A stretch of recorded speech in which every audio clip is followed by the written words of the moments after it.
Made-up words in the English language. Aspirin. Origin. The name, aspirin, was created by the German company Bayer in 1899. The A comes from acetyl, and spir is from the Spirea plant genus, which contains salicylic acid, plus the common chemical suffix, in. Usage. It's now used worldwide as a common pain reliever and anti-inflammatory medication. Google. Origin. The term, Google, is a play on Google, a mathematical term for the number 1 followed by 100 zeros. It was chosen to reflect the search engine's mission to organize a seemingly infinite amount of information. Usage. It has become a verb meaning to search for information online, e.g., I googled it. Robot. Origin. The word, robot, comes from the Czech word, robota, meaning forced labor. It was first used in Karel Čapek's 1920 play, R.U.R. Rossum's Universal Robots. Usage. It refers to machines capable of carrying out complex tasks, often autonomously. Muggle. Origin.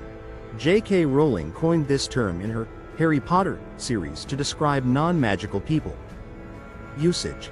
It has entered popular language to denote someone who lacks a particular skill or knowledge in any field, e.g., a tech muggle. Kleenex. Origin.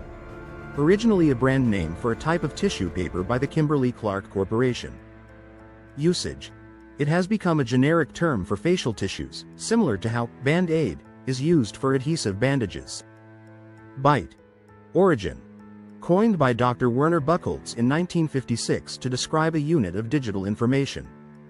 The spelling was changed from byte to byte to avoid confusion with bit. Usage. It's a standard measurement unit in computing, with common multiples like kilobyte, megabyte, etc. Freelance. Origin. Sir Walter Scott used it in his 1820 novel, Ivanhoe, to describe a medieval mercenary soldier, free lance. Usage.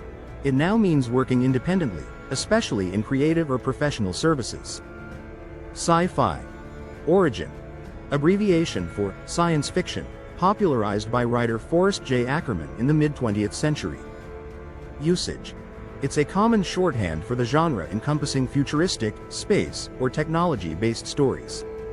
Spam. Origin. Named after the canned meat product, it was used humorously in a Monty Python skit. The term later came to refer to unsolicited electronic communications. Usage. It now commonly denotes unwanted or junk emails. Chortle. Origin. Created by Lewis Carroll in his poem, Jabberwocky, it's a blend of chuckle and snort. Usage. It means to laugh in a breathy, gleeful way. These words highlight the creativity and fluidity of the English language, showcasing how new words can emerge from various sources and contexts. Cool, right?